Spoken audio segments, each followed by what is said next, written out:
You're listening to Gareth Jones on Speed 93A. It's an enhanced podcast with images. To view these pictures, please play this episode in iTunes or Apple QuickTime or on your mobile media player. That is the sound of the wind whistling over the top of the car that I'm travelling in. Hello, it's Thursday the 11th of June 2009 and I'm in a convoy of two cars. Behind me is Zog and our friend Vince in Zog's Porsche 944, and I'm travelling with my friend Tim and my friend Andrew in a 1958 Jaguar XK150 convertible. They're sitting in the front, and I'm sitting in the back, and as you can hear, the roof's off. It's very nice. And we're 24 minutes from Dover, which is very appropriate because we're off to the Le Mans 24 Hours 2009, and you're coming with us. Gareth Jones on Speed! All me mates go raving, but I have to admit, I'm a bit of a git, and for the last 12 months I've been saving me spondulics to go to a much better bash. A trip to Le Mans doesn't last that long, and it doesn't use all of me cash.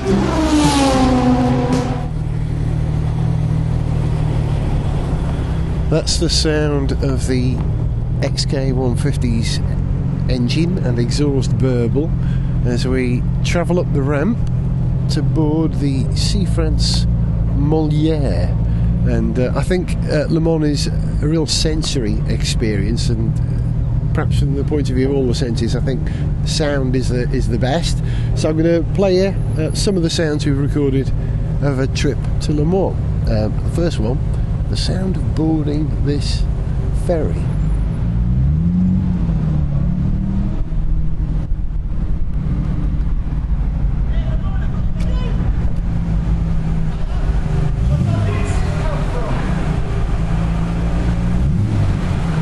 That was one of the guys boarding the vessel shouting at other guys directing traffic onto the vessel.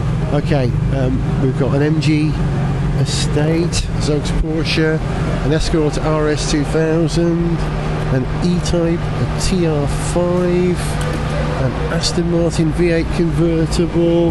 There's a reason I'm telling you all this. There's going to be a quiz later. Here we are on board the vessel. Let's go upstairs. We get a ferry from Dover, and after about an hour the cross-channel bit is soon over. We're well on our way, and I'm dead keen to clear customs today. I'm sweating with fear because I'm carrying some gear, and I'm glad to be clear of Calais. We're on the deck of the ferry now. Zog, how's the Porsche faring in this part of the journey? Running beautifully. Yep. I think we're going to go for probably a 3-stop strategy on the way down, maybe 2 stops. We'll see how we go, but looking good so far. You did some work on the car earlier this week, fitted some new bits. Yeah, new drive shafts with your valuable assistance. Fixed the driver's side seat adjustment by cannibalising bits from the passenger side, and then rewired the switches on the passenger side so they still work. So the drive shafts haven't fallen off yet? No, they're still holding together. Also did the oil change, oil filter, air filter, spark plugs, and a bit of a clean. We're in good shape. The car looks lovely. I'll get you to give us a tour of your sponsor stack later on, okay, when we arrive. All right. Tim, how's the XK150 for the journey so far? All right. It's been effortless so far. It's been burbling along beautifully. There was a slight issue, I believe, with the boot. The issue with the boot was just that you bought too much clothing and so the boot lid wouldn't close. But the really important piece of equipment is the you may notice it, the Happy Feet DVD box, which is jammed between the drive tunnel and the passenger side seats, and that holds the screw in place, which means that the seat is then usable. Without the Happy Feet DVD box, we'd be good. This is already like Le Mans, isn't it? Halfway through the race, they start gaffing bits of the car up to keep it going. We've started our journeys with bits like that. But we have the Happy Feet DVD box, so we're all right. We'll make it. We certainly are all right. The weather's absolutely lovely, and we're on the deck. We'll speak to you when we're in France. A Ferrari flies by and I cry, though I try not to. Oi mate, your car's a brute. We're doing nearly 170 and frankly that's plenty in KPH when you really travelling and your mind's unravelling in France on an auto route. Friday morning, the day before the race, and you're hearing the tranquility of the campsite that we're staying in at Le Mans. We made the journey. It was a bit of a long one. We got here about 1 o'clock in the morning. There were problems because many of the roads leading to our little campsite were closed because of the race, but we managed to blag our way through. And now we're located at a farm which belongs to a chap called Bertrand, and it's deep in the woods within the circuit. We've got 3 tents pitched with a bunch of other tents, probably 10 other tents, and a group of people who've been invited to stay with Bertrand. He lays on breakfast there, I think, so it's very civilised and quite different from a lot of the campsites that you get around Le Mans, which are pretty intense, thousands and thousands of people. We've got a little quiet corner, and very nice it is too. Now, one of my friends, Andrew, made the journey with us last night. Andrew, how bad was the journey? I was a bit buffeted, but I did assume a very low profile by the end of the journey. So you did your stint in the back of the XK with the roof off? And a little bit by the side of Tim. And are you enjoying the Jag? So far, it's been running beautifully. Tim, Gareth. your first Le Mans experience, Yes. the bit where you first heard the cars last night, tell us about that. There was a rolling explosion of mechanical blurts and blasts and roars of engine, exhilarating and incredibly loud. And not just one, but one would overlap with another, and then suddenly 3 would come along, and it's a bit like listening to an orchestra. I think when you first see the circuit and you see the Ferris wheel, and Tim said, "Oh, it's like Las Vegas," I thought that was a really good description. Yeah. Yeah, I've never heard that before. You're right, it's the Las Vegas of motor racing. It's showtime. Yeah. Thanks. We arrived last night at qualifying. There were cars on the track, and that's what we heard. Later than that. It was later than that. It was very, very late. We pull into a little French town. Roof's off now, and my window's wound down. I try ordering some food. I hope they don't think I'm English and rude. But as far as French goes, I'm a little unsure. I say, "If you please, could I have some bread and cheese?" And somehow I end up getting something they call croque monsieur. I'm walking up towards the circuit now on the Friday to buy tickets and then go to the museum and then go to the drivers' parade this evening. But I'm walking with a chap called Thierry. Thierry, what's your last name? Jordan, like the basket. Like the Formula One team. That's true. No, it's J. You say, because in England you say G for J and J for G. Okay? It's confusing. Voilà, so it's a J-O-U-R-D-A-N. Jordan. Jordan. Jordan. No, Dan. Dan is a personage from old story. I understand. Okay, Jordan. Okay, so Thierry, like me, you're a big motorsport fan. Ah, yes, completely. You love bikes and cars, is that right? I begin by the bike, but my father, he likes the car, and when I was 8 years old, 7 years old, he buy a Lancia Fulvia. Lovely. Lovely, with a big carburetor Weber, so we discovered the sport car like that, and he finished with a big BMW too. And how many times have you come to Circuit de La Sarthe to watch the Le Mans 24 Hours? Now it's my 7th season. Every year for 7 years? Yeah, for 7 years. Because when I was young, I was not interested with that. Only with a bike, you know. Uh-huh. But after a time, you know, the bikers like to take the good car, like a Chevrolet Camaro. I had one again. And so I discovered with Bertrand the very best area, you know. Bertrand is the farmer who we're staying with, who is steeped, like many people from this part of France, in the tradition, the history of Le Mans. Oui. Can I ask Thierry, is Le Mans important to you now? What does it mean to you? Are you proud? For me, Le Mans is not the base area for racing, but is the best of the world of racing. You know, no more. I mean, Indianapolis is before. Yeah. This is one of the greatest of historic races on the planet. I think you've got Le Mans, Oui. you've got Monaco, Wait. and No. Indianapolis 500. Are they the 3 great races? No, I think Le Mans is another story. It's very it's completely different because 24 hours there is a race and around there is a fest. You understand me? Yes. And all the people who come to the fest because English come with we say an armada. An armada, yes, a fleet. With race cars, all sort of race cars since the beginning. I saw the first Jaguar and also Lagonda. Yeah. I saw a group of Lagonda one time. Tell me about your favourite race car, which is British. Now, I say this year the best noise is the Aston Martin LMP1. It's lovely, isn't it? Yes, the noise is fantastic. You have to save this noise too, huh? Yes. Put on your tape. Yeah, I'll record it. I'll record that sound of the Aston Martin. Sorry for my English. Sometimes Terry, we understood everything you said. We really did. So who's going to win? Peugeot. No. Yeah. Yeah. Ouais. Which Peugeot? With the 8. The number 8 car with Stéphane Sarrazin. Sarrazin and Mr. Bourdet, le premier de sa classe. Yeah. We say the first of the class of the school. Because he looks like a prefect. Yeah, like in school. Yeah, he does. He looks like Joe 90. Yeah, wonderful. Thierry, nice to talk to you. Thank you very much indeed. I'll see you in a moment. Hello, sir. Gareth Jones, nice to see you. How you doing? Who are you? I'm Gavin Brown from Denmark. I'm a long time listener to the show. You listen to it on speed? All the time, mate, all the time. You are on Gareth Jones on speed right now. I'm recording. This is going to go on the show. How many times have you been to Le Mans? This is my first time. Really? I've come down with 8 Danes and 2 camper vans and they're all mental. Are you staying in the Danish area just up here? No, I'm staying over there, but there's a lot of Danes and Brits where I'm staying. We've just arrived. We can't believe how mental it is. What are your first impressions? What are the things that you'll tell your friends when you get home? When you turned up, how will you describe it? Insane. Just absolutely insane.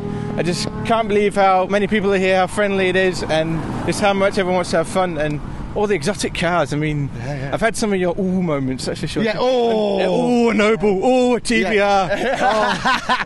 There was a TVR over there, so...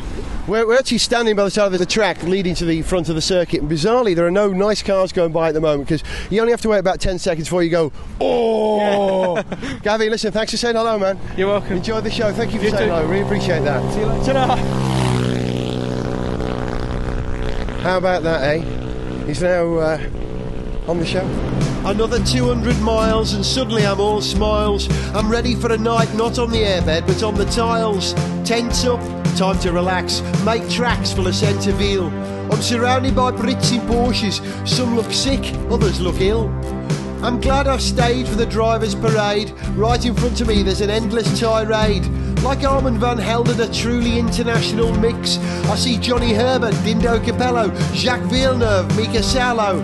But most of all, I clamp eyes on Vanina X. Good morning. As you can probably hear from my slightly husky voice, this is the morning after the night before. We got on a tram, went into town, and started early for the drivers' parade. So the drivers' parade was a huge event last night with quite a lot of entertainment and shouting, hence the slightly sore voice this morning.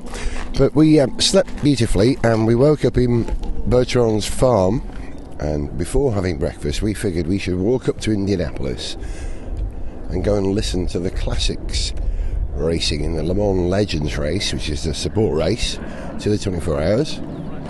And at the moment practice is on, so we woke up to the sound of Corvettes and Ferraris and one or two other Le Mans cars going around the circuit. Brain not quite engaged yet to work out which ones they are. Andrew, how are you bearing up? Morning, very well. Yeah, looking forward to the first bit of racing of the weekend. What do you think of the drivers' parade then yesterday? Well, I was a bit stuck into my meal to enjoy totally the drivers' parade, but what I saw was very glamorous. It's a huge event, isn't it? It is 250,000 people, they say. And that's just in your tent? It's quite busy there too. Tim, enjoy the drivers' parade yesterday? Enormously. A grand spectacle. It is massive. That's the clever thing about Le Mans, I think, that they don't just keep it out at the circuit, but because they do the scrutineering and the drivers' parade in the middle of town, it involves all the people of Le Mans as well. They get right into it. It is the people's race. Yeah, I guess that's a French tradition, isn't it? Right, let's go see some nice old cars.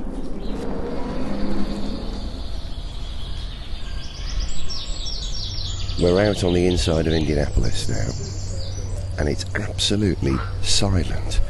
This is the lull before the storm, the great calm. The Classics race is about to come round. Just wondering what cars we expect to see. What do you want to see, Zog? I want to see Porsche 917s racing. It's the 40th anniversary of the launch of the 917. Yes, I'd like to see them in action today. Vince, any particular car you're hoping to see? All of them. All of them. Andrew? I'm hoping for a D-Type today. D-Type. Any particular colour, sir? I'll go for the green, please. I'll see if we can accommodate you for that. Tim? Astons? Jags? Alpines? Anything in particular? Ferraris? That's the first time at the mall, and now standing right by the racetrack. All I want to see is cars. That's what you'll get. That's what you'll get. I want to see long arms working a very large steering wheel, because that's what you get at this position here. The cars come tearing down at the end of the straight. They're probably no more than 30 foot away from us, and you can see the drivers working at the steering wheel, and not only in the open top cars but in the closed top cars as well. I'll shout out the cars as they come by and see if we can identify them. If you listen now in the background, you can hear cars slowly getting louder. I'll just record this.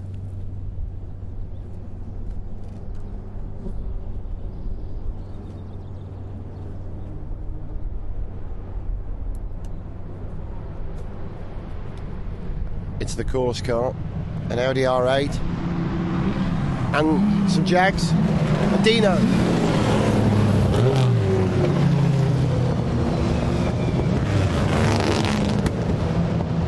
Ferrari.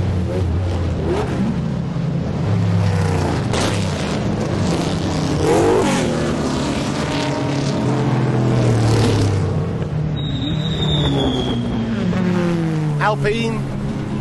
Porsche 911, TBRs.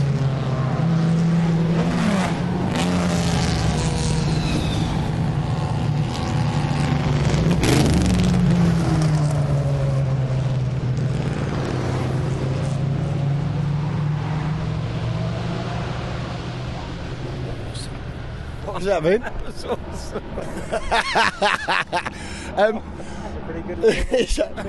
Your heart's going. Memory test, guys. How many cars can you name? Go on, shout them out. None. Julian, what was it? D-Type Jaguars, Healy 3000, Porsche, there was one GT40, there were several other Jaguars, and I don't know what models they were. Lotus Elite. Lotus Elite. Two of them. Yeah. DB4 Zagato, there was a Porsche 550 Spider, I think there was a Bristol in there actually, wasn't there? MGA twin cam. Yeah. Cool. Now, that was just the warm-up lap. Let's see them race next time they come round. The Le Mans legends are coming round again, at racing speed this time.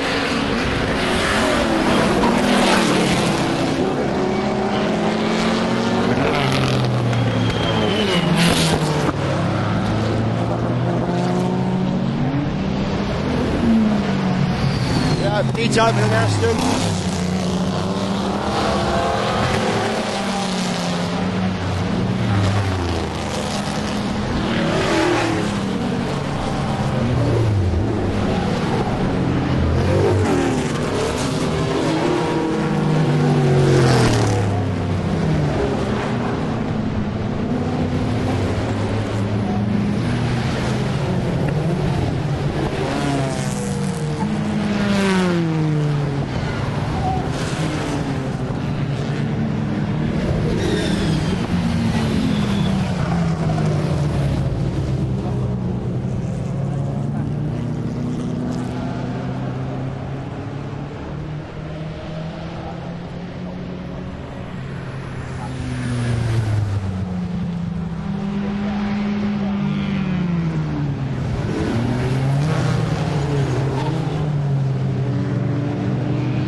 overtake before the medical car. Yeah, well, this guy has. Taking it very easy. Yeah, not well. That sounds poorly, doesn't it? It's not engine, is it? That's drive shaft. Is it? Oh yeah. Could be engine, could be. Yeah, it sounds more like the running gear sort of side of it. Actually, if it was engine, it'd be more like to have pulled over already, wouldn't it? Than, But he's gutted. yeah. It's a TD hood on that somehow, sort of. And the grill looked kind of bristly. Yes, it did. It was the very Bristol grill. Or it might have been an Alvis, I suppose. Gareth will buy a programme and all will be resolved. We're just debating the cars we saw in the Legends race earlier on over a cup of coffee back at the campsite.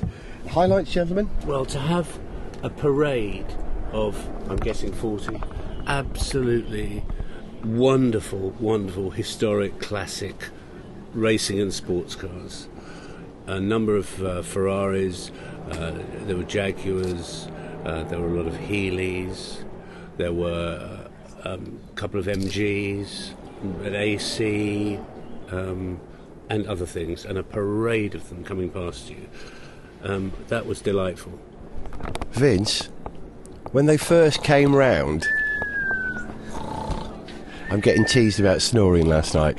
Vince, when they first came round, what happened to you? What was your reaction? Well, I got very emotional. It was just so great being just so close up and really feeling it. I just, straight away, I wanted to be in one of the cars.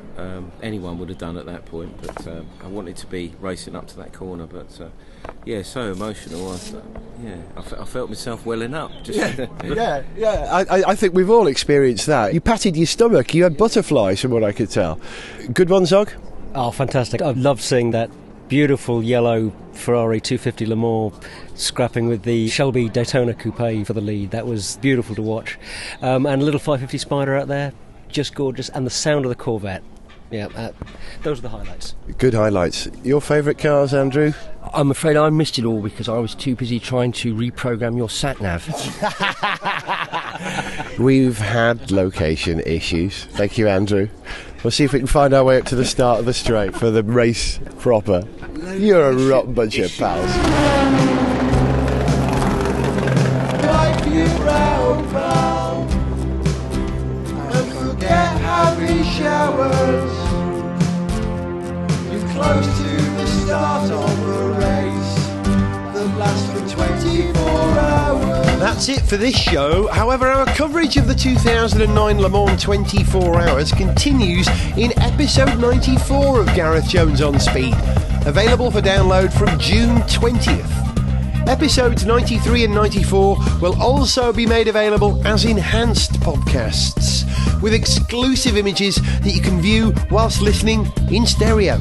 More details at the Gareth Jones on Speed entry at the iTunes Store or garethjones.tv.